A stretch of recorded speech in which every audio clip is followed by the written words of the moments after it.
ನಿಮ್ಮ favourite serials ಈಗ ಟಿವಿಗಿಂತ ಮುಂಚೆ ಸನ್ ನೆಕ್ಸ್ಟ್ ಆಪ್ ನಲ್ಲಿ ಜಾಲಿಯಾಗಿ ಎಲ್ಲರಿಗಿಂತ ಮುಂಚೆ ನೋಡಿ.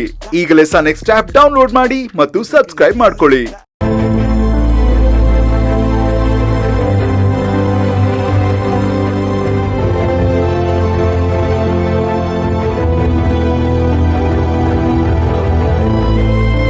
ಸಿದ್ದು ಅವರೇ, ನೀವು ಹೀಗೆ ಸುಮ್ಮನೆ ನಿಂತಿದ್ರೆ ಹೇಗೆ?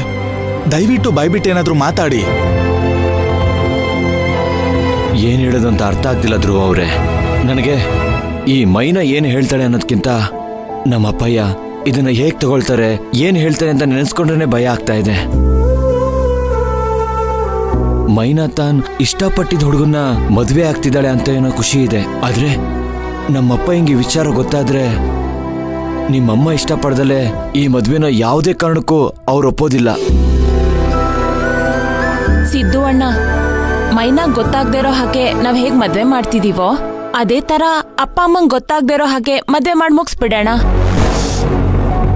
ನಿಧಾನ, ಸ್ವಲ್ಪ ಮೆತ್ತಗೆ ಮಾತಾಡು. ಸಾರಿ. ಕಿಚನ್ ಇಲ್ಲೇ ಇದೆ, ಮೈನಾ ಅವ್ರು ಕಾಫಿ ಮಾಡ್ತಾ ಇದ್ದಾರೆ. ಮೆತ್ತಗೆ. ಸಾರಿ, ಗೊತ್ತಾಗ್ಲಿಲ್ಲ. ನೀವ್ ಅನ್ಕೊಳ್ಳೋ ತರ ಏನೂ ಆಗಲ್ಲ ಸಿದ್ದಣ್ಣ. ಮೈನಂಗ್ ಒಂದ್ ಒಳ್ಳೆ ಜೀವನ ಸಿಕ್ತಲ್ವಾ ಅಂತ ಅಪ್ಪ ಅಮ್ಮ ಖುಷಿ ಪಡ್ತಾರೆ. ನೀವ್ ಹೇಳುದು ಸರಿನೇ ಖುಷಿಯವ್ರೆ.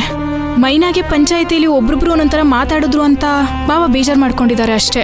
ನಮ್ಮಿಂದ ನಮ್ಮ ಮಕ್ಳಿಗೆ ಹೀಗಾಯ್ತಲ್ಲ ಅಂತ ಬೇಜಾರಷ್ಟೇ ಇರ್ಬೋದು. ಮೈನಾನೇ ಧ್ರುವನ ಒಪ್ಪದೇ ಇದ್ರು ಮಾವನೇ ಮೈನಾಗ್ ಹೇಳಿ ಒಪ್ಪಿಸ್ತಾರೆ. ನೀವು ಬೇಕಿದ್ರೆ ನೋಡ್ತಾ ಇರಿ. ಸಿದ್ದು, ಆ ದೇವ್ರ ಮೇಲೆ ಭಾರ ಹಾಕಿ ನಾವು ಮುಂದುವರಿಯೋಣ. ಧ್ರುವ ಅವರೇ, ಮೈನನ್ ಜೀವನ ಎಲ್ಲಿ ಸೂತ್ರ ಎಳ್ದಿ ಗಾಳಿ ಪಡ್ತಾರ ಆಗುತ್ತೇನೋ ಅಂತ ಎದುರ್ಕೊಂಡಿದ್ದೆ. ಆದ್ರೆ ನೀವು ಅವಳಿಗೆ ಜೀವನ ಕೊಟ್ಟು ಅವಳ ಜೀವನಕ್ಕೊಂದು ಅರ್ಥ ಕೊಡ್ತಾ ಇದ್ದೀರಾ. ಥ್ಯಾಂಕ್ಸ್ ಧ್ರುವ ಅವರೇ. ಅಯ್ಯೋ ಸಿದ್ದು ಅವರೇ, ಥ್ಯಾಂಕ್ಸ್ ಎಲ್ಲ ಕೇಳಬೇಡಿ. ಇದು ನನ್ನ ಜವಾಬ್ದಾರಿ. ನಾನು ಮೈನಾ ಅವ್ರನ್ನ ಮದ್ವೆ ಆಗ್ತೀನಿ ಅಂತಿರೋದು ನಾನು ಅವ್ರನ್ನ ಪ್ರೀತಿಸಿದ್ದೀನಿ, ಅದಕ್ಕೋಸ್ಕರ. ಅವ್ರಿಗೆ ಈ ಥರ ಕಳಂಕ ಬಂತು, ಅದಕ್ಕೋಸ್ಕರ ನಾನು ಅವ್ರನ್ನ ನಡುದಾರಿಲೇ ಬಿಟ್ಬಿಟ್ರೆ ಆಗ ನನ್ನ ಗಂಡ್ಸಾಗ ಹೊಟ್ಟಿ ಯಾವ ಬೆಲೆನೂ ಇರಲ್ಲ. ನಾನು ಇಷ್ಟು ದಿನ ಅವ್ರನ್ನ ಪ್ರೀತಿಸಿದ್ದೀನಲ್ಲ, ಪ್ರಾಣಕ್ಕಿಂತ ಹೆಚ್ಚಾಗಿ, ಅದಕ್ಕೂ ಯಾವ ಬೆಲೆನೂ ಇರಲ್ಲ. ನೀವು ದಯವಿಟ್ಟು ನನಗೆ ಥ್ಯಾಂಕ್ಸ್ ಎಲ್ಲ ಹೇಳ್ಬೇಡಿ. ಥ್ಯಾಂಕ್ಸ್ ಹೇಳಲೇಬೇಕು ಅಂತಂದ್ರೆ ನೀವು ಆನಂದನ್ಗೆ ಮತ್ತೆ ಪುಷ್ಪಕ್ ಸರ್ಗೆ ಥ್ಯಾಂಕ್ಸ್ ಹೇಳಿ. ಯಾಕಂದ್ರೆ ಇದನ್ನೆಲ್ಲ ಶುರು ಮಾಡ್ಬೇಕಾದ್ರೆ, ಇದನ್ನೆಲ್ಲ ಪ್ಲಾನ್ ಮಾಡ್ಬೇಕಾದ್ರೆ ಮೇಯ್ನಾಗಿ ಪ್ಲಾನ್ ಮಾಡಿದ್ದು ಪುಷ್ಪಕ್ ಸರ್ ಮತ್ತೆ ಆನಂದ್. ಆನಂದ್ ಜಯಂತಿ ಅವ್ರ ಮದ್ವೆ ಆಗ್ಬೇಕಾದ್ರೆ ನಂದು ಮೈನಾ ಅವ್ರ ಮದ್ವೆ ಆಗ್ಲಿ ಅಂತ ಇದನ್ನೆಲ್ಲ ಪ್ಲಾನ್ ಮಾಡ್ತಿರೋದು ಪುಷ್ಪಕ್ ಸರ್. ಮತ್ತೆ 7 ವರ್ಷದಿಂದ ಕಾಯ್ಕೊಂಡಿರೋ ಮದ್ವೆ, ಅದರಲ್ಲಿ ರಿಸ್ಕ್ ತಗೊಂಡು ನಂದು ಮೈನಾದು ಮದ್ವೆ ಆಗ್ಬೇಕು ಅಂತ ಆಸೆ ಪಡ್ತಾ ಇದ್ದಾರಲ್ಲ ಆನಂದ್ ಜಯಂತಿ, ಇವ್ರಿಗೆ ದಯವಿಟ್ಟು ಥ್ಯಾಂಕ್ಸ್ ಹೇಳ್ಬೇಕು ನೀವು. ಏಯ್, ಮೈನಾ ಬರ್ತಿದ್ದಾಳೆ, ಮೈನಾ ಬರ್ತಿದ್ದಾಳೆ.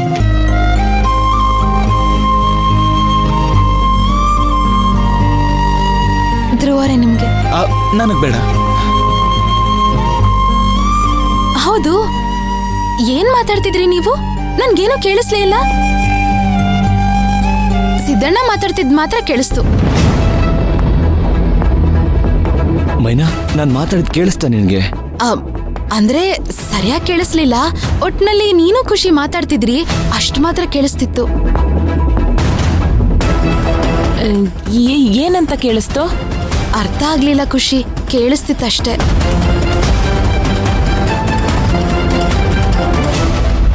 ಯಾಕೇನಾಯ್ತು? ಯಾಕೆ ಹಿಂಗ್ ನೋಡ್ತಿದ್ದೀರಾ? ಮೈನಾ, ಮರ್ತೇ ಬಿಟ್ಟಿದ್ದೆ.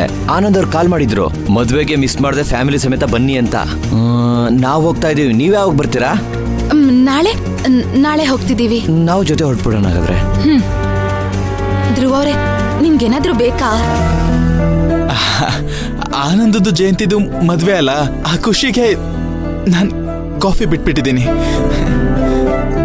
ಸರಿ, ನೀವ್ ಕುಡಿತೀರಿ, ಬಂದೆ.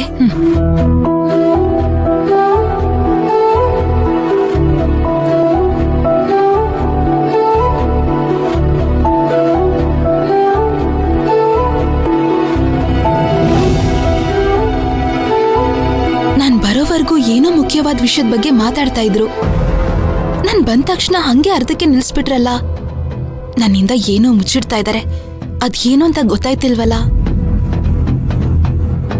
ಅನು, ಇವಳಿಗೇನು ಗೊತ್ತಾಗಕ್ ಬಿಡ್ಬಾರ್ದು. ಬಾ ಬಾ ಮೈನಾ, ಹೊರಡೋಣ. ಒಂದ್ ನಿಮಿಷ, ನೀವಿಬ್ರು ನನ್ನ ಹತ್ರ ಏನಾದ್ರೂ ಮುಚ್ಚಿಡ್ತಿದ್ದೀರಾ? ಯಾಕೆ ಹಾಗೆ ಕೇಳ್ತಿದ್ಯಾ?